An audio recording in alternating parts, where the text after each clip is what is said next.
बीबी हो तो ऐसे। एक बादशाह अपने महल की छत पर टहल रहा था। टहलते टहलते उसकी नजर महल के नजदीक घर की छत पर पड़ी, जिस पर एक खूबसूरत औरत कपड़े सुखा रही थी। बादशाह ने अपने एक वादी को बुलाकर पूछा, किसकी बीबी है यह? वादी ने कहा, बादशाह सलामत, यह आपके गुलाम फिरोज की बीबी है। बादशाह नीचे उतरा। बादशाह पर उस औरत के हुस्न जमाल का फहर सा छा गया था।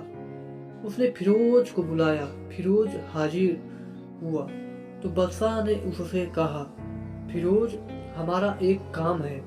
हमारा यह खत फला मुल्क के बादशाह को दे आओ और इसका जवाब भी उनसे ले आना। फिरोज उस खत को लेकर घर वापस आ गया। खत को अपने तकिए के नीचे रख दिया। सफर का सामान तैयार किया। रात घर में गुजारी और सुबह मंजिल ए मकसूद पर रवाना हो गया। इस बात से लैलम के बादशाह ने उसके साथ क्या चाल चली है। इधर जैसे ही फिरोज नजर से ओझल हुआ, बादशाह चुपके से फिरोज के घर पहुंचा और आहिस्ता से फिरोज के घर का दरवाजा खटखटाया।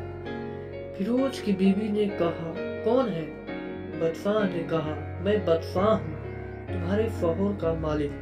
तो उसने दरवाजा खोला। बादशाह अंदर आकर बैठ गया।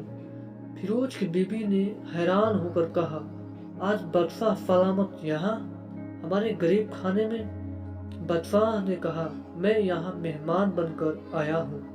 फिरोज की बीवी ने बादशाह का मतलब समझकर कहा, मैं अल्लाह की पनाह चाहती हूँ आपके इस तरह आने से, जिसमें मुझे कोई खैर नजर नहीं आ रही है।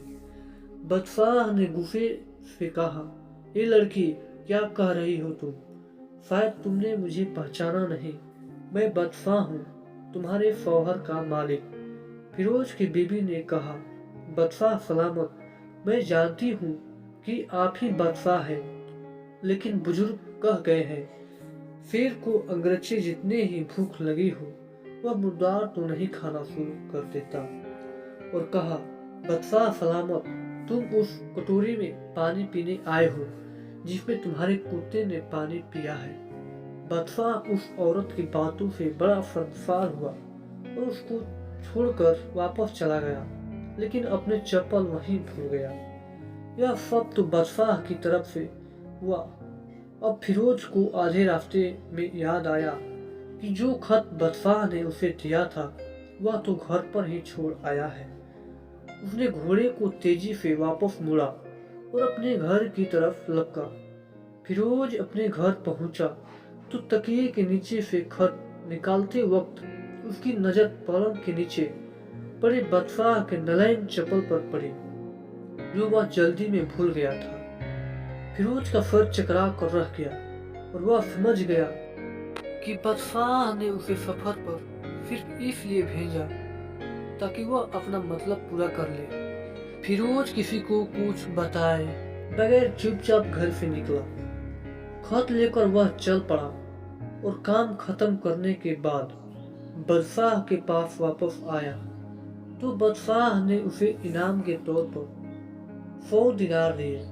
फिरोज दिनार लेकर बाजार गया और औरतों के इस्तेमाल के कीमती कपड़े और कुछ तोहफे भी खरीद लिए। घर पहुंचकर बीबी को सलाम किया और कहा, चलो तुम्हारे मायके चलते हैं। बीबी ने पूछा, यह क्या है? कहा, बादशाह ने इनाम दिया है और मैं चाहता हूं कि तुम यह पहनकर अपने घर वालों को भी दिखाओ। बीबी, जैसा आप चाहे। बीबी ने तैयार हुए और अपने बलिदैन के घर भर अपने शौहर के साथ रवाना हुए। दामाद और बेटी और उनके लाए गए तोहफे को देखकर वह लोग बहुत खुश हुए। फिरोज बीबी को छोड़कर वापस आ गया। 1 महीना गुजरने के बावजूद ना बीबी को पूछा और ना उसको वापस बुलाया। फिर कुछ दिन बाद उसके साले उससे मिलने आया और उनसे कहा, आप हमें अपनी बहन से गुस्से और नाराजगी का वजह बताइए, या फिर हम आपको काजी के सामने पेश करेंगे। तो उसने कहा, अगर तुम चाहो तो कर लो, लेकिन मेरे जिम्मे उसका ऐसा कोई हक बाकी नहीं जो मैंने अदा न किया हो। वह लोग अपना केस काजी के पास ले गए तो काजी ने फिरोज को बुलाया। काजी उस वक्त बादशाह के पास बैठा हुआ था। लड़की के भाइयों ने कहा, अल्लाह बादशाह सलामत और काजी साहब को सही रखे। काजी साहब, हमने एक सब्ज बाग, दरख्त फलों से भरे हुए और साथ में मीठे पानी का कुआं इस शख्स के हवाले में दिया था। मैंने इस शख्स ने हमारा बाग उजाड़ दिया, सारे फल खा लिए, दरख्त काट लिए और कुएं को खराब करके बंद कर दिया। काजी फिरोज की तरफ मुतवज्जि होकर पूछा, हाँ तो लड़के, तुम क्या कहते हो इस बारे में? फिरोज ने कहा, काजी साहब, जो बाग मुझे दिया गया था वह उससे बेहतर हालत में मैंने उसे वापस किया है। काजी ने पूछा, क्या इसने बाग तुम्हारे हवाले वैसी हालत में वापस किया है जैसे पहले था? उन्होंने कहा, हाँ वैसे ही हालत में वापस किया है, लेकिन हम उनसे बाग वापस करने की वजह जानना चाहते हैं। काजी ने कहा, हाँ फिरोज, तुम इस बारे में क्या कहना चाहते हो? फिरोज ने कहा, काजी साहब, मैं बाग किसी बाग या नफरत की वजह से नहीं छोड़ा, बल्कि इसलिए छोड़ा कि एक दिन जब मैं बाग में आया उसमें मैंने शेर के पंजे के निशान देखे तो मुझे खौफ हुआ कि शेर मुझे खा जाएगा। इसीलिए शेर के इकराम की वजह से मैंने बाग में जाना बंद कर दिया।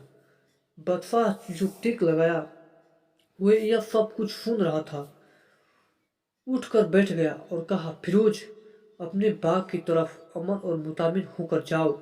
अल्लाह की कसम, इसमें कोई शक नहीं कि शेर तुम्हारे बाग में आया था, लेकिन वह वहां पैर ना हो तो कोई असर छोड़ा सका, ना कोई पत्ता तोड़ सका और ना ही कोई फल खा सका।